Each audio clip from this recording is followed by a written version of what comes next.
आध्यात्मिक पथ की कहानी सुनने वाले सभी श्रोतागणों को जय श्री राधे, जय श्री कृष्णा। आज की कहानी है माँ गंगा की कहानी। गंगा, जाह्नवी और भागीरथी कहलाने वाली गंगा नदी भारत की सबसे महत्वपूर्ण नदियों में से एक है। यह मात्र एक जल स्रोत नहीं है, बल्कि भारतीय मान्यताओं में यह नदी पूजी नहीं है, जिसे गंगा माँ कहते हैं अथवा गंगा देवी के नाम से सम्मानित किया जाता है।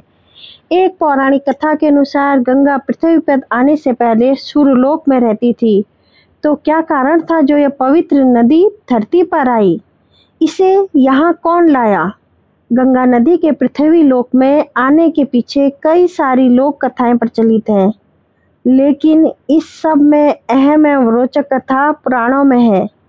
एक पौराणिक कथा के अनुसार अति प्राचीन समय में पर्वतराज हिमालय और सुमेरु पर्वत की पुत्री मैना की अत्यंत रूपवती और सर्वगुण संपन्न दो कन्याएं थीं।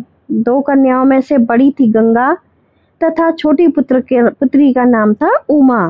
कहते हैं बड़ी पुत्री गंगा अत्यंत प्रभावशाली और असाधारण दैवी गुणों से संपन्न थी, लेकिन साथ ही वह किसी बंधन को स्वीकार न करने के लिए भी जानी जाती थी। हर कार्य में अपनी मनमानी करना उसकी आदत थी। हिमालय से बेहद ऊंचाई पर सूर्यलोक में रहने वाले देवताओं की दृष्टि गंगा पर पड़ी। उन्होंने उसकी असाधारण प्रतिभा को सृष्टि के कल्याण के लिए चुना और उसे अपने साथ स्वर्गलोक ले गए। अब पर्वतराज के पास एक ही कन्या शेष थी, उमा। उमा ने भगवान शिव की तपस्या की और तप पूर्ण होने पर भगवान शंकर को ही वर के रूप में मांग लिया। इस तरह दोनों का विवाह संपन्न हुआ। शिव और उमा के विवाह के वर्षों बाद ही दोनों की संतान प्राप्ति ना हुई। एक दिन भगवान शिव ने मन में संतान उत्पन्न करने का विचार आया। जब उनके इस विचार की सूचना सृष्टि के रचनाकार ब्रह्मा जी की तक पहुंची, तो उन्होंने सहित सभी देवता चिंता में पड़ गए। उन्हें यह समझ नहीं आ रहा था कि महादेव जैसे अत्यंत तेजस्वी देव के संतान के तेज को कौन संभाल सकेगा। इसका जवाब उन्हें स्वयं भगवान शंकर के अलावा कोई नहीं दे सकता था। तो सभी अपनी पुकार लेकर उनके पास पहुंच गए। उनके कहने पर अग्नि ने यह भार ग्रहण किया और परिणाम स्वरूप अग्नि के समान महान तेजस्वी स्वामी कार्तिकेय का जन्म हुआ। देवताओं के इस षड्यंत्र से उमा के संतान होने में बाधा पड़ी, तो उन्होंने क्रुद्ध होकर देवताओं को श्राप दे दिया कि भविष्य में वे कभी पिता नहीं बन सकेंगे। इस बीच सूर्यलोक में विचरण करती हुई गंगा से उमा की भेंट हुई। गंगा ने उमा को बताया कि अब वह सूर्यलोक में और नहीं रहना चाहती और अपनी मातृभूमि पृथ्वी पर जाना चाहती है, जिस पर उमा ने गंगा को आश्वासन दिया कि वे भविष्य में उसकी इस प्रार्थना का कोई न कोई समाधान अवश्य निकालेगी। यहीं से गंगा के पृथ्वी पर आने की कथा का एक नया अध्याय शुरू होता है, जो कि भगवान राम की नगरी अयोध्या से जुड़ा है, जिसे पुराणों में अयोध्यापुरी के नाम से जाना जाता है। वहाँ सगर नाम के एक राजा थे, जिनकी कोई संतान न थी।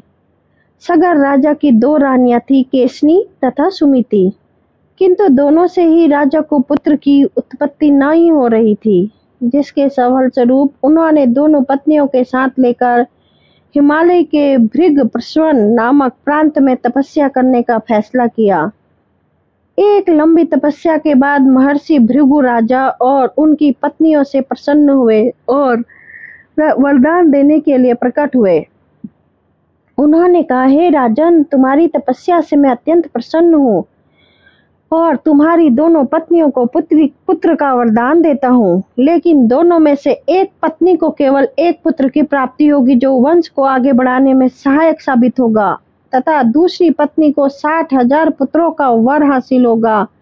अब तुम यह फैसला कर लो कि किसे कौन सा वरदान चाहिए। इस पर राजा की पहली पत्नी केसनी ने वंश को बढ़ाने वाले एक पुत्र की कामना की और रानी सुमिति ने 60,000 बलवान पुत्रों की। उचित समय पर रानी केसनी ने असमंजस नामक पुत्र को जन्म दिया। दूसरी ओर रानी सुमिति के गर्भ से एक तुम्बा निकला, जिसमें फोड़ने पर कई सारे छोटे छोटे पुत्र निकले, जिनकी संख्या 60,000 थी।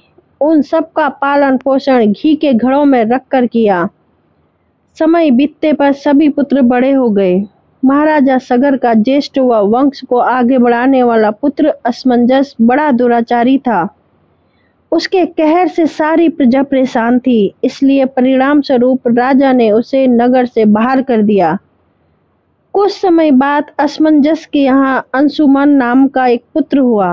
वह अपने पिता से बिल्कुल विपरीत स्वभाव का था। अंशुमन अत्यंत सदाचारी, पराक्रमी एवं लोगों की सहायता करने वाला था। एक दिन राजा सागर ने महान अश्वमेध यज्ञ कराने का फैसला किया, जिसके लिए उन्होंने हिमालय और विंध्याचल के बीच की हरी भरी भूमि को चुना और वहां एक विशाल यज्ञ मंडप का निर्माण कराया।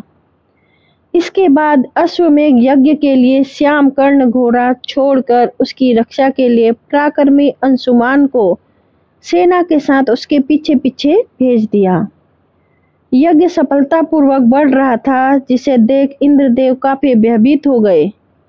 तभी उन्होंने एक राक्षस का रूप धारण किया और हिमालय पर पहुंचकर राजा सागर के उस घोड़े को चुरा लिया।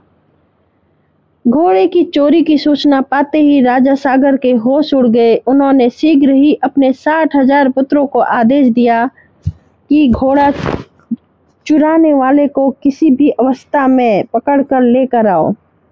आदेश सुनते ही सभी पुत्र खोजबीन में लग गए। जब पूरी पृथ्वी खोजने पर भी घोड़ा नहीं मिला तो उन्होंने पृथ्वी को खोदना शुरू कर दिया, यह सोचकर कि शायद पाताल लोक में उन्हें घोड़ा मिल जाए।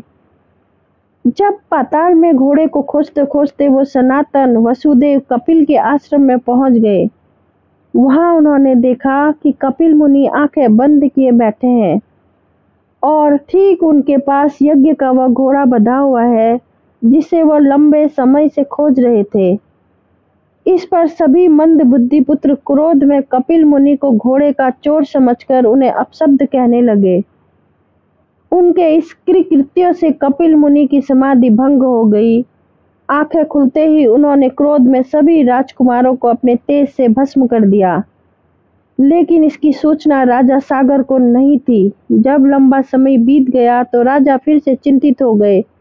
तब उन्होंने अपने तेजस्वी पौत्र अंशुमान को अपने पुत्रों तथा घोड़े का पता लगाने का आदेश दिया। आज्ञा का पालन करते हुए राजा अंशुमान उस रास्ते पर निकल पड़े जो रास्ता उसके चाचाओं ने बनाया था।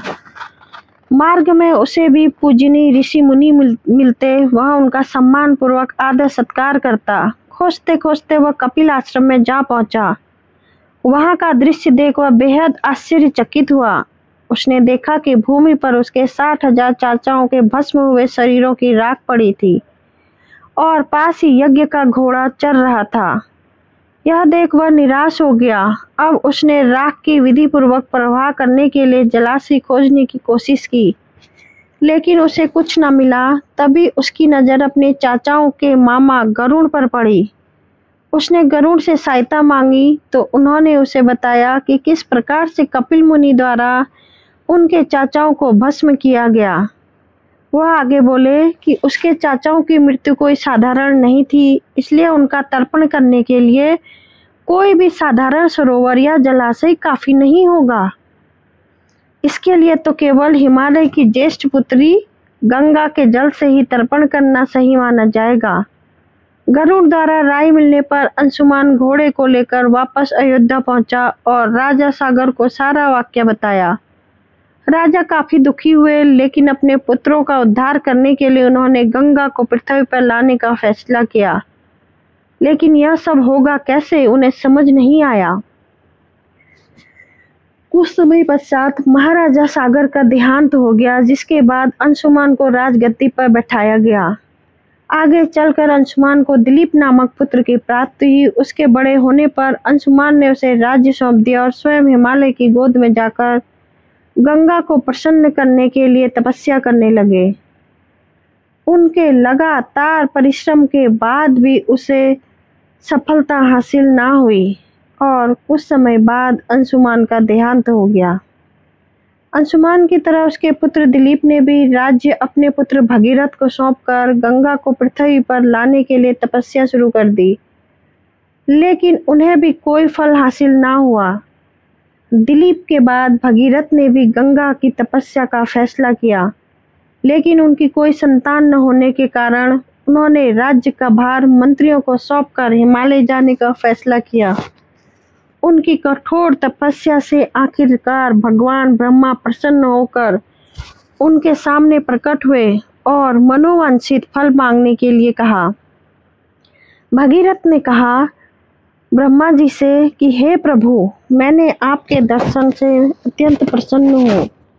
कृपया आप मुझे सागर के पुत्रों का उद्धार करने के लिए गंगा का जल प्रदान कर दीजिए तथा साथ ही मुझे एक संतान भी दें ताकि इक्ष्वाकु वंश का नष्ट न हो जाए।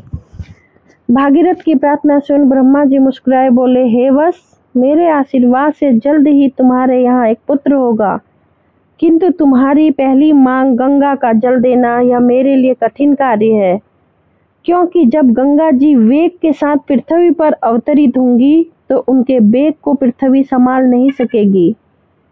ब्रह्मा जी आगे बोले, यदि गंगा के वेग को संभालने की किसी में क्षमता है तो वह केवल महादेव जी है, इसलिए तुम्हें पहले भगवान शिव को प्रसन्न करना होगा।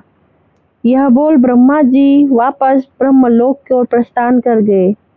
उनके जाते ही अगले 1 वर्ष तक भगीरथ ने पैर के अंगूठे के सहारे खड़े होकर महादेव जी की तपस्या की। इस दौरान उन्होंने वायु के अलावा अन्य किसी भी चीज का ग्रहण नहीं किया। उनकी इस कठोर तपस्या से प्रसन्न होकर महादेव जी ने उन्हें दर्शन दिए और बोले, हे परम भक्त, तुम्हारी भक्ति से मैं बेहद प्रसन्न हुआ। मैं अवश्य तुम्हारी मनोकामना को पूर्ण करूंगा, जिसके लिए मैं अपने मस्तक पर गंगा जी को धारण करूंगा। इतना कहकर भगवान शिव वापस अपने लोक चले गए। यह सूचना जब गंगा जी तक पहुंची तो वह चिंतित हो गई, क्योंकि वह सुरलोक छोड़ कहीं जाना नहीं चाहती थी। उन्होंने योजना बनाई थी कि वह अपने प्रचंड वेग से शिव जी को ब्रह्मा कर पाताल लोक ले जाएगी। परिणाम स्वरूप गंगा जी भयानक वेग से शिव जी के सिर पर अवतरित हुई, लेकिन शिव जी गंगा की मनसा को समझ चुके थे।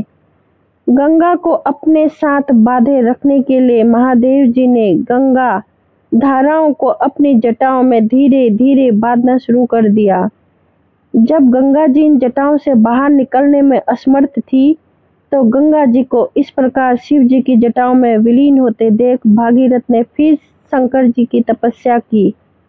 भागीरथी इस तपस्या में शिव जी पर से फिर प्रसन्न हुए और आखिरकार गंगा जी को हिमालय पर्वत पर स्थित बिंदुसर में छोड़ दिया। छूटते ही गंगा जी 7 धाराओं में बढ़ गई। इन 7 धाराओं में पहली 3 धाराएं हादिनी, पावनी और नलिनी पूर्व की ओर प्रवाहित हुई। अन्य 3 सुचक्षु, सीता और सिंधु धाराएं पश्चिम की ओर बही और आखिरी एवं 7वीं धारा महाराज भगीरथ के पीछे पीछे चल पड़ी। महाराज जहां भी जाते वह धारा उनका पीछा करती। एक दिन गलती से चलते चलते गंगा जी उस स्थान पर पहुंची जहां ऋषि जहन्नु यज्ञ कर रहे थे। गंगा जी बहते हुए अनजाने में उनके यज्ञ की सारी सामग्री को अपने साथ बहा कर ले गई, जिस पर ऋषि को बहुत क्रोध आया और उन्होंने क्रुद्ध होकर गंगा का सारा जल पी लिया। यह देखकर समस्त ऋषि मुनियों को बड़ा ही विस्मय हुआ और वे गंगा जी को मुक्त करने के लिए उनकी स्तुति करने लगे। अंत में ऋषि जहन्नु ने अपने कानों से गंगा जी को बहा दिया और उसे अपनी पुत्री के रूप में स्वीकार कर लिया। तब से गंगा जी का नाम जाह्नवी भी पड़ा। इसके पश्चात वे भागीरथ के पीछे चलते चलते उस स्थान पर पहुंची जहां उसके चाचाओं की राख पड़ी थी। उस राख का गंगा के पवित्र जल से मिलन होते ही सागर के सभी पुत्रों की आत्मा स्वर्ग की ओर प्रस्थान कर गई। इस स्थान पर आज भी गंगा सागर मेला लगता है। दोस्तों, कहानी आपको अच्छी लगी तो चैनल को लाइक से सब्सक्राइब जरूर करें और कमेंट बॉक्स में जय श्री राधे जरूर लिखें। मेरी कहानी सुनने के लिए आपका तहे दिल से धन्यवाद।